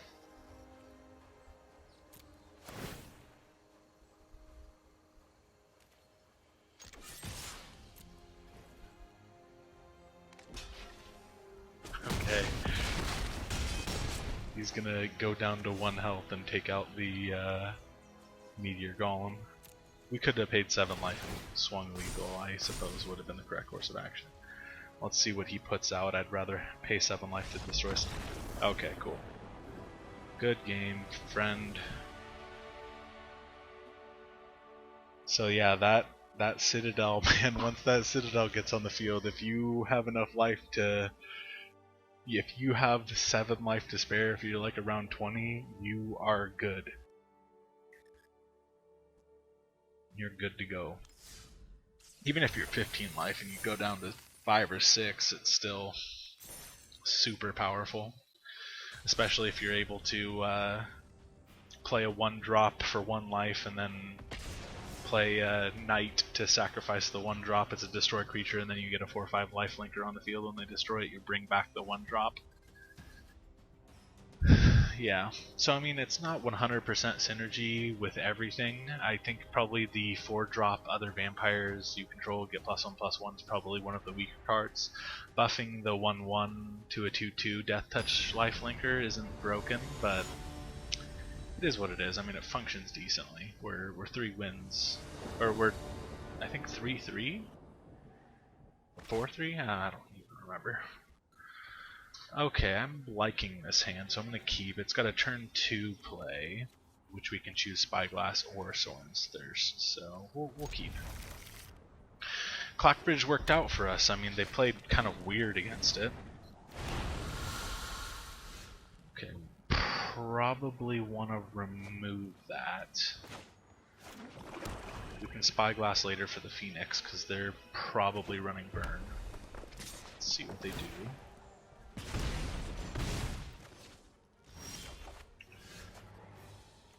Okay, so you know what we'll do? Power 3 or less, yeah, we'll Thirst that. Getting back the life they dealt. No harm, no foul. Like, they kept that mana open and wasted that turn by not casting, so that's good for us. Let's see if they play a massive here.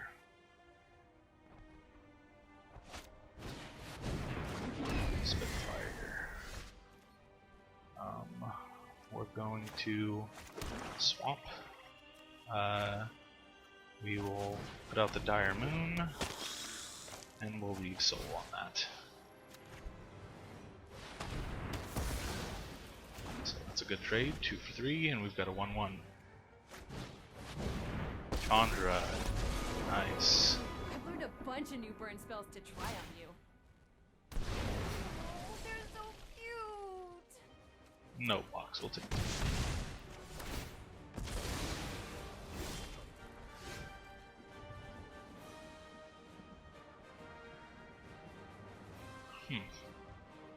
Do we Spyglass it? Let's see what they have in their hand. We might Spyglass that. Oh, if they have another Chandra.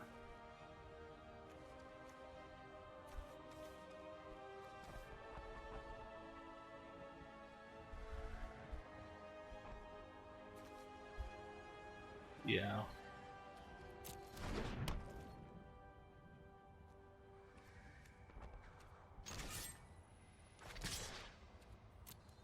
They don't have a removal for... Yeah, they don't don't have removal for artifacts just yet. Okay, so we can put this out.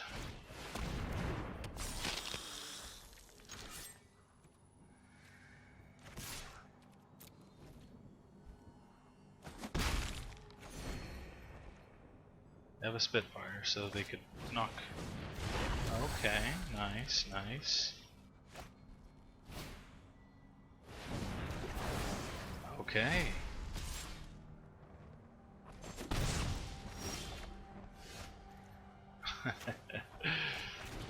Right, replay this.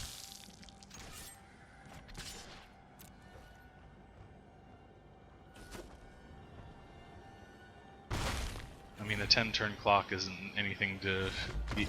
Oh, that Spyglass hate rage quit, bro. We turned off the Chandra. He said no.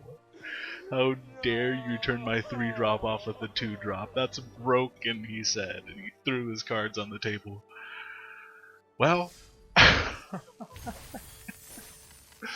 alright, let's see what we get here. What is this? Flames of the Raise Boar. Instant. It's a 6-drop. Deals 4 damage to target creature an opponent controls. Then 2 damage to each other creature that that player controls if you control a creature power 4 or greater. Doesn't sound that great, to be honest. Alrighty. Let's try out another one.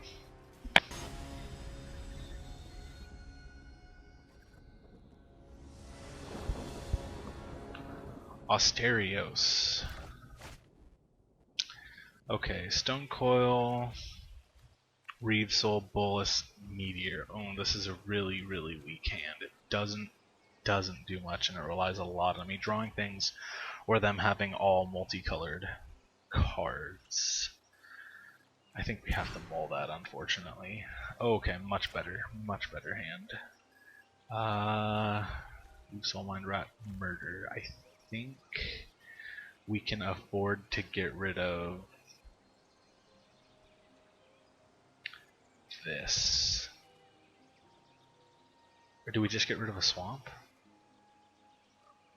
Yeah, we'll just get rid of the swamp. We'll keep that.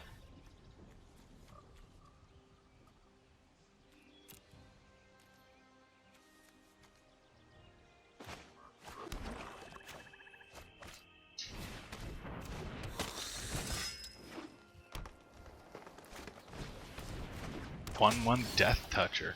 Nice, I dig it. But I'm willing to pay 2 mana for it.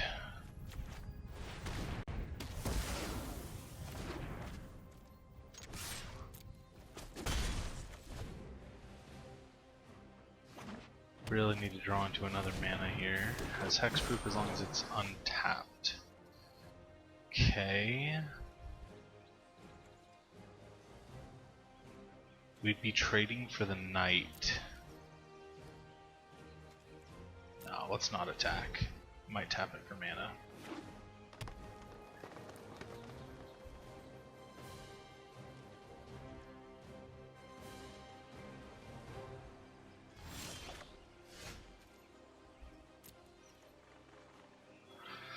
Well, it's not looking good. It's not looking good. If we go another 2-3 turns without drawing mana, we really are going to be hurting bad. But, you know, it's a card game, that's what it comes down to.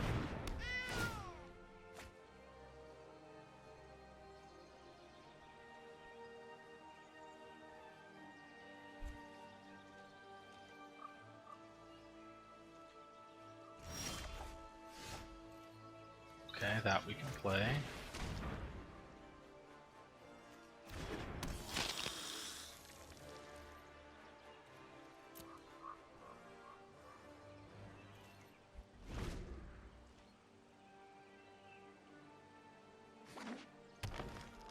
Got 6 mana to R2. Yeah, we're not.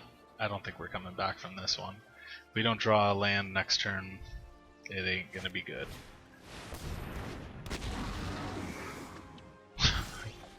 Oh gosh, man.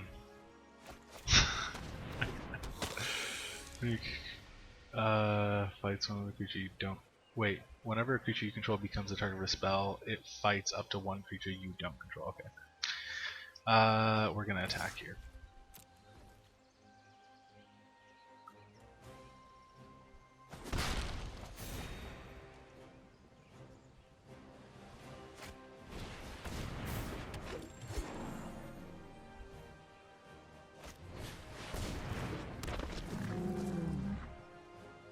Okay. It's got a lot of hexproof there, man. I don't see us coming back from this one, guys.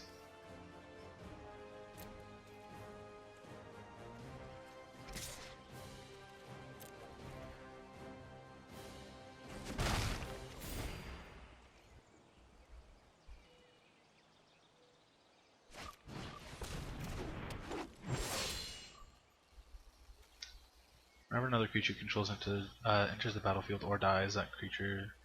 Oh, if it's greater, then you put a 1/1 counter on him. Okay. Sounds good.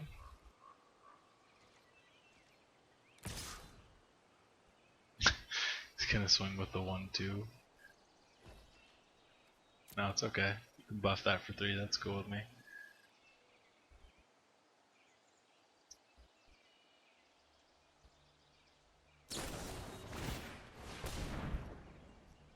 Oh, that's right, I forgot about that. So he's gonna take out the knight. Okay. But having something else fight isn't really gonna work out.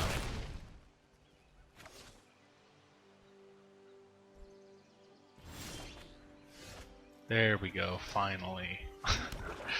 So I think we murder this. He's got to have it fight one of the things. It's his only real option.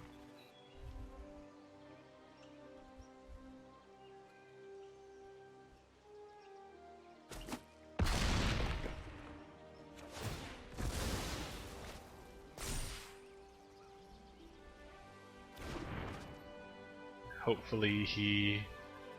no attacks. Hopefully he holds on to those 2 cards so we can get some Mind Rot action going on.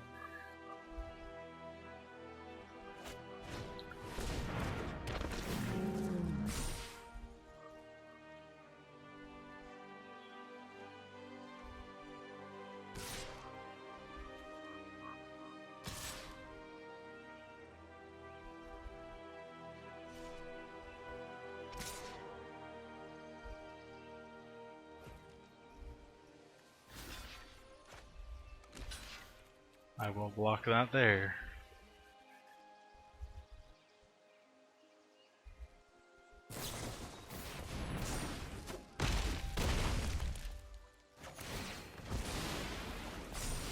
I think that's game for us. We just didn't get what we needed.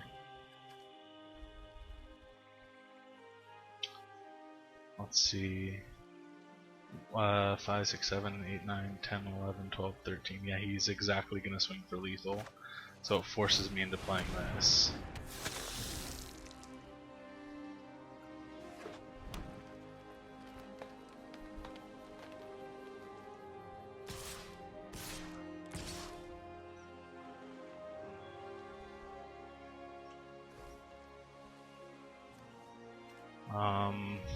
I have to block one of the 4/4s.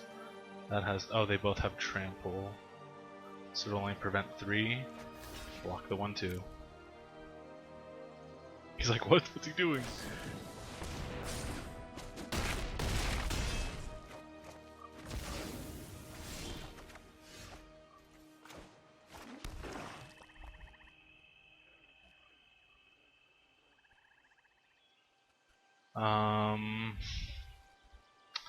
We have to concede here. We just got screwed on mana, unfortunately.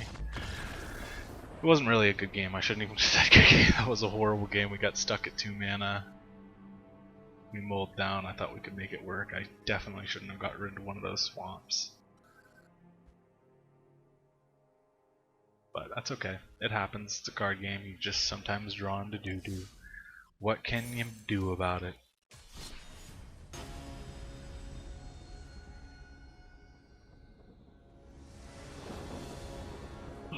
Zora 08. Let's see what we got. Another 2-land hand. I'm terrified. It's a solid hand. It requires that we draw into mana or a 3-drop, but I'm gonna keep it.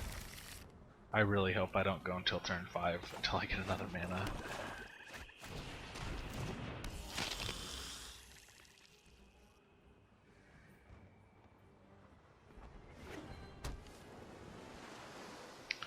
Got a single island on the field. Okay, that's not what we needed. That's okay. This is a sorcery, so it doesn't really even matter anyway. We're not going to be able to use it this turn. So, wasted turn number 1. Gonna opt.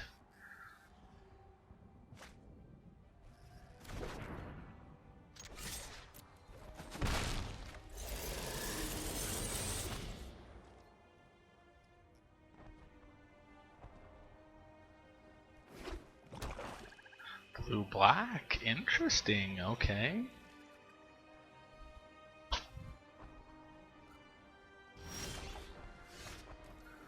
Not looking good for us, not looking good at all. But at least we don't have to wonder whether we should play a spell into his 2 open mana.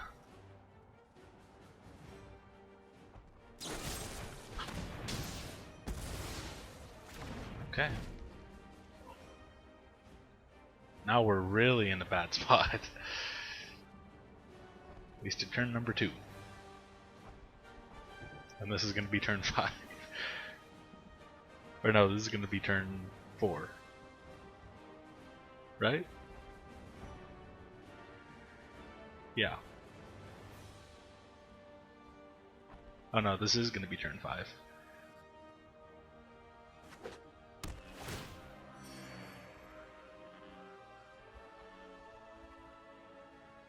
I guess maybe I just have to play 3-land hands and mull until I get a 3-lander with this particular deck. Surveil 2 and draw. Cool. Surveil deck, nice.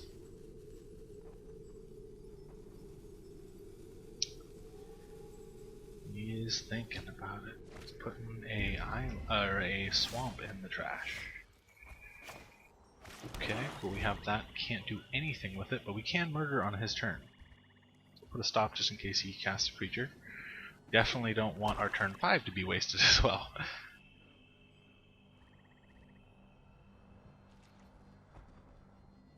Okay, he's not doing anything. He's keeping his mana open. Interesting. I am nervous to play either of these things because of his mana that he has open. So we're going to pass the turn. Can still murder on his turn.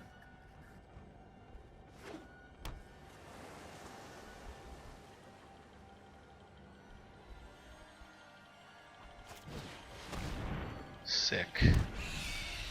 That's what we wanted to see. Because we definitely don't want that thief hitting us. He does have 2 mana open, but I'm a little bit more comfortable about it, and I think I want to put Mayhem out there. Yeah, I'm going to put Mayhem out there.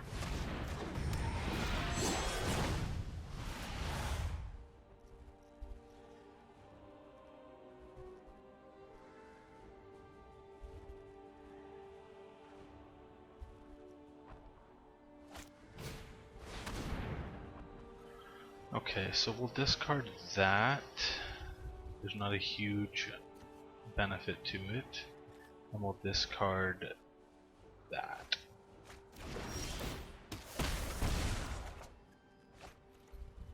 I think we're going to keep that in hand just in case he has another discard. So, yeah. Go for attacks.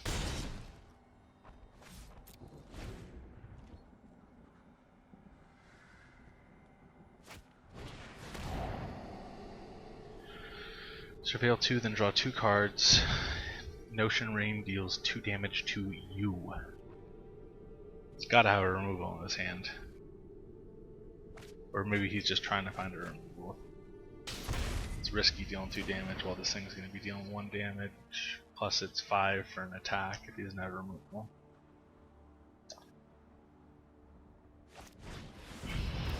Zero 5 defender, but it's not a flyer. Okay, what can we pull back up? We can pull back, I suppose, Meteor Golem.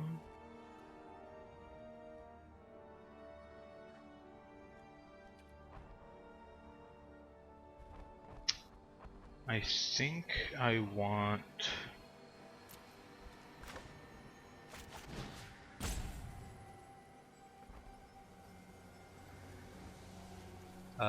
that and that.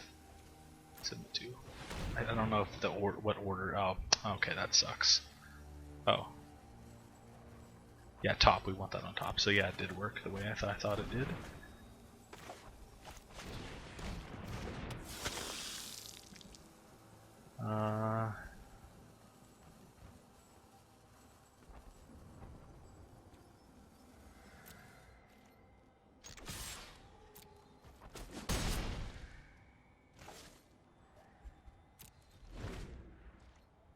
We could reave down that 0-5, but we'll hold off.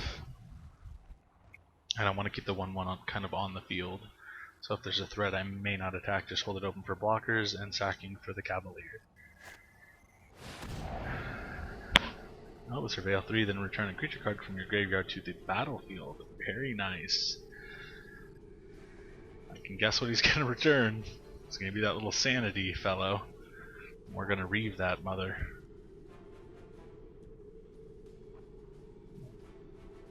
He's really thinking about this. What are his options? Oh, he chose. Oh, Doom Whisperer. Okay. So we are going to go next. Going to attack with this. See what he does here. He may block with the 0-5er.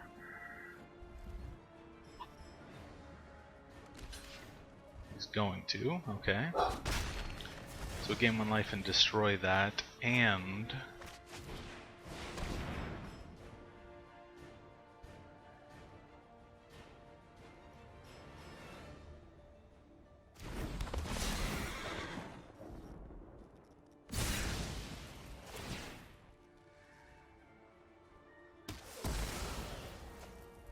we'll destroy that and end the turn.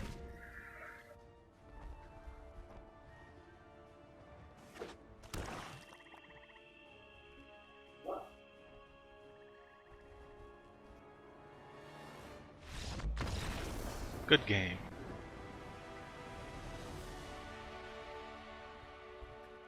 Alright. I can't believe that worked out for us. Oh my goodness freaking gracious. He had mad card advantage. Oh, we got 2 packs. Sick. Okay, so I think we're just about at the point. Let's see, we get a card. XP.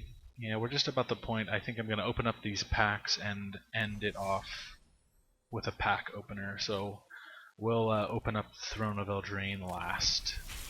I'm really hoping for a good card out of there, so I'm looking forward to that. Okay, so we got a wild card. We got a gold wild. I don't know if that'll take the space of our wild card, but I think it does. 4-drop, 4/2 Mentor Haste. Golgari Locket. Okay, that's pretty. Nah, it's not that great actually. Target creature gets +1/+1 and gains flying until end of turn and has Jumpstart. Okay, cool. That's pretty good. It's a 1-drop. Wall of Mist, 0/5 Defender.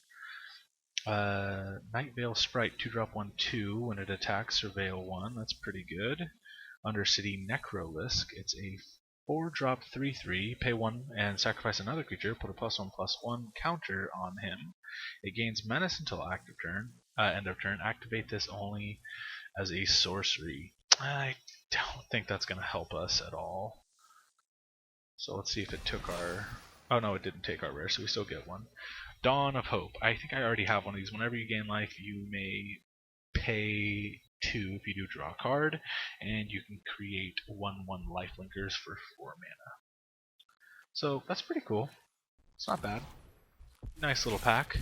Let's see what we get out of Ravnica. Consigned to the Pit. Destroy target creature. Consigned to the Pit deals 2 damage to that creature's controller. That's horrible. Well, let's see.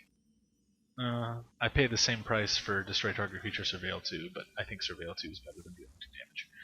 4 drop 3 4 green, draw 4 cards, then discard 2 cards for 6 mana. Probably not worth it. 5 drop 4 4 with Riot, that's pretty good. Undercity Scavenger. Enters the battlefield, may sacrifice another creature. If you do, put 2 +1/+1 counters on it, and then scry 2. Okay, but it's 4 drop 3 3. It's okay, I guess. 2 drop 2 2 Guild Mage. 1 white, 1 colorless, tap target creature with power 4 or greater. 4 colorless, 1 black, tap it. It deals 2 damage to target opponent or planeswalker. I could see it being functional. Vindicate Vampire, this is one of the options that I had for putting into my deck. I just don't think it really works. It's a 4 drop 2 3. It can't handle anything on its own. Whenever another creature you control dies, it deals 1 damage to each opponent and you gain 1 life. Plaza of Harmony. Okay, cool. When it enters the battlefield, you control 2 or more gates, you gain 3 life. You can tap it to add 1 colorless or add 1 mana of any type that a gate you control could produce. I could see that being good in a rainbow, but I don't have one and I'm probably not going to build one. But it's still cool to have that. It's cool, it's a rare land. And let's see what we get from the Eldraine.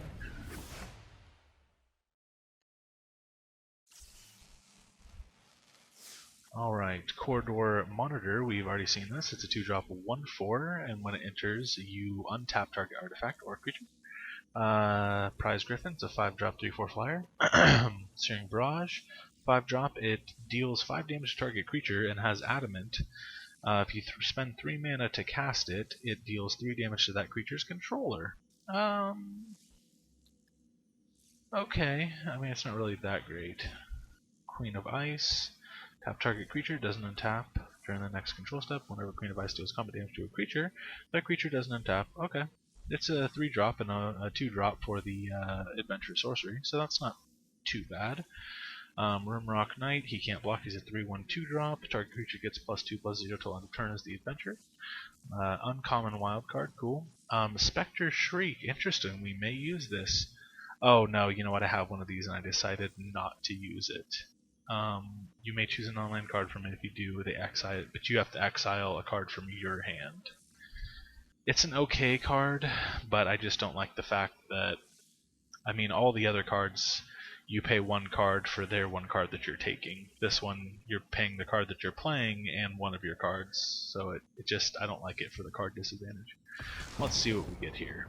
It's a 9 drop legendary artifact. Costs X less to cast, where X is the greatest power among creatures you control. We've seen this before. I played against a guy earlier that had it. Add 2 forest, you gain 2 life.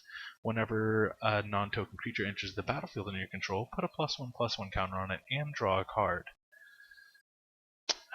Pretty good. I mean, I understand green has rampity ramp, but at this point in the game, I mean, it's an artifact, so you can pay the 9 and you'll still have 2 to play a creature with. So on turn 9, you can gain 2 life, draw a card, and put a +1/+1 counter on a 2 dropper. I can see it being good. I don't have a green ramp right now, so it doesn't really work out for me. We didn't get anything to put into the main deck, but that's essentially how the decks work. I mean, how the mono black deck works. I'm trying to find a better thing that works with Clackbridge Troll. I really like Clackbridge Troll. I mean, I think on the surface, it reads a lot better than it actually is, and a lot of people don't like it because the thing is, with MTG, cards are just so easy to remove. And when you're creating 3/0/1 goats for your opponent, you know, it kind of gives them a little something. But there's something also to be said about a 5-drop 8/8 trample haste. You know, and if they sacrifice, theoretically the worst thing that can happen is you can pay 5 mana for this, put it out on turn 1, and they can bounce it for whatever mana, or they can just remove it for 3 mana. Then you gave them 3/0/1s, you got no card draw at it, you got nothing, not a zip, but it's a waste of a 5-drop. I've wasted probably more than that on a removal spell that happens during my turn, so it happens.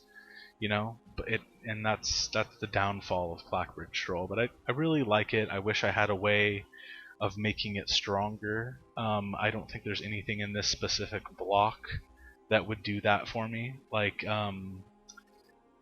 know, making the opponent pay life when they sacrifice creatures would help it, or negating tokens probably would really help it, or various sacrifice triggers would most definitely help this. I don't know. It's not a super powerful card, especially because bringing it back onto the field after you've already had it on the field just dumps more goats out. There's only 2 in the deck, and I think that's the maximum I put in there because when at the beginning of combat they can sacrifice a creature and tap Clackbridge Troll, and I believe that would tap all of the Clackbridge Trolls you have and only proc the effect once. I could be wrong about how the mechanics of that work, but I think that's how it works because they're named the same thing. So it's not powerful to have more than one of them. You never really want to have a hand that has more than one of them. It's just a dead card. Even if they remove it, if they have a couple goats left, now they're gonna be sacrificing like 5 goats before it can start swinging in. It's a good card. I really wish I had something to enhance it, but I might pull a couple more duresses. I might switch out some of the weaker vampires for knights, which would help me out in the ramping process of the deck. I might get a little bit better removal. So I'll do some brainstorming. I'll do a little bit of work on it, but for the most part, that's how the mono black deck that I've just cobbled together with the knights or Eldraine cards that have come out. We'll see what cards I get and what I can make work. But anyway, if you enjoyed the video, if it was at all entertaining or informative for you, and you'd like to see more content related to this, go ahead and hit that like button, subscribe if you wish to see more videos like this. That's it for New Unstoppable. Y'all have a great one.